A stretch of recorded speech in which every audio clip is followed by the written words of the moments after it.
In this tutorial, I will demonstrate how to administrate your MassMatrix server on a Windows PC. First, let's go to the server, which is localhost/massmatrix/. Then the default admin account is admin, and the initial password is mm1234, and you can log in. After logging, then you can go to the server, and after you log in, make sure that you change the password, because if you don't, then if your server goes public, almost everyone will know your password. So you go to Add Account over here, and it will allow you to change the administrator account password. And if you log in after logging as admin, there will be there was one tab named Admin over here. If you click on it, it will direct you to the administration page, which is like this. And then you can do account administration, server administration, license management.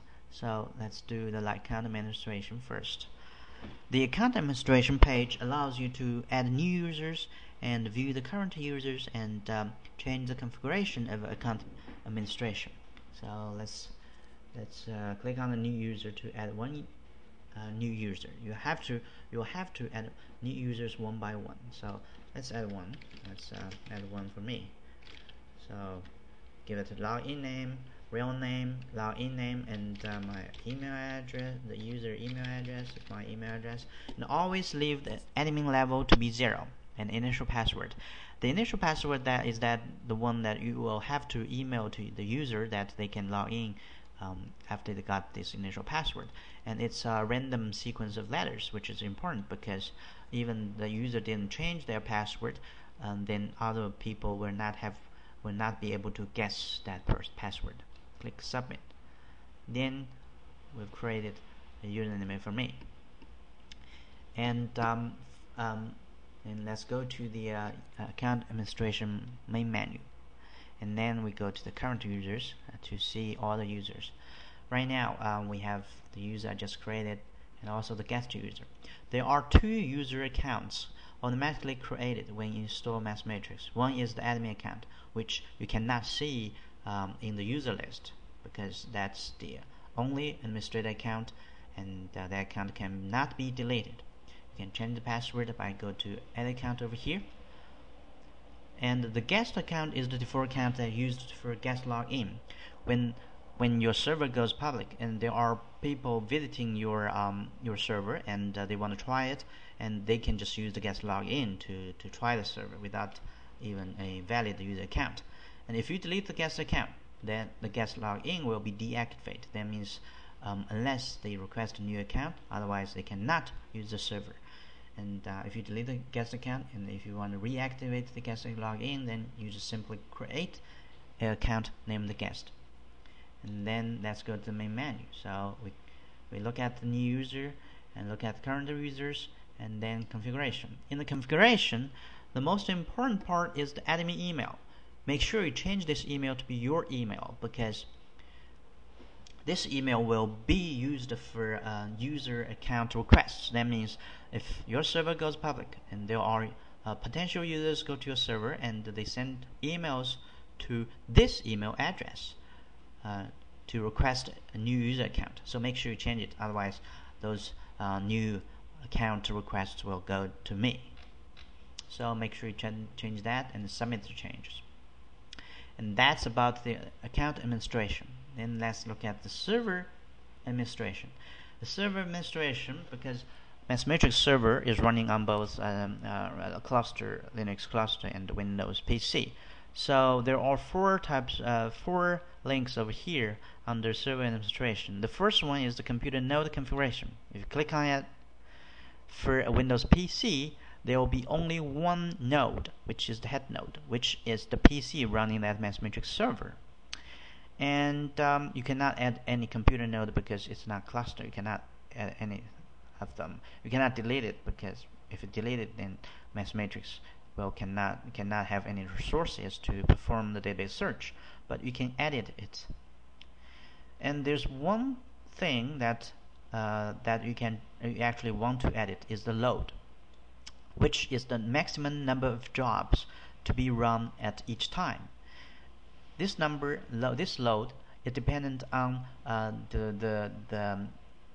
the hardware configuration of your PC. If you have for example, if you have a PC with more than one CPU cores, then you may have specified a number more than one. For example, if you have a quad-core machine, then you can specify this number to be 3. Then 3 cores will be used by MassMatrix. Up to 3 cores will be used by MassMatrix to perform searches, and the 1 core will be left for you to do whatever you want, like routine stuffs. So I'm gonna leave it 1 because I only have dual core, so I want a 1 core to run search, 1 core for my routine jobs. Let's go back to the server settings. Next is the server status. If you click on it, basically it just tells you what is the current status of the server. Right now I'm not running any jobs, so it tells me that I'll only have one node, which is a PC, the head node, and no jobs is running. And next is the search reminder. The log of the search reminder. If you click on that link, it will go to the search reminder log. It keeps log of all the activities on the server. You can see that all the jobs submitted, deleted, and there's any errors for some jobs, or there are jobs successfully finished. Everything will be over here. If you can click it, you can see all those things going on the server. And then if you can click on this one, this is only for cluster, so you don't have to click on this. If you click on it, I will just say there's no information for this because this is only for cluster. The last one is license management. Let's go to the license management over here. It will show you if you have a valid license or not. If you do not have a valid license, then you may want to upload one if you already received one over here. And a MassMatrix license is a file named massmatrix.lic, and or you can click on the link request a new license, and it will give you information about how to request a new license file. And that's all about MassMatrix server administration. There's one more thing about the administration of a MassMatrix server is search reminder. This is the diagram of the MassMatrix server, web-based search engine. So you will have user requests going on, and it will be handled by CGI-based user interface. And then the actual jobs will be handled by a search reminder. The search reminder is actually like a server. It handles those user requests and process them, and submit to the MassMatrix search engine and perform those searches, and then give the user back those results. So it's important that you keep this search reminder running all the time. Naturally, the search reminder is running over here. It is minimized in the tray. So you can double click on it, then you can take a look. Okay, it's running. Make sure it is running all the time. And if you minimize the search reminder, it will actually be minimized to the tray. And also, the search reminder is serving the MassMatrix search engines to the user. Actually, the web interface is served by Apache HTTP server. So you will have to make sure it is also running all the time. And Apache is running over here. And then you can right-click on it and change the status. Make sure it is running. And that's it. That's all about MassMatrix administration. And thank you for watching the video.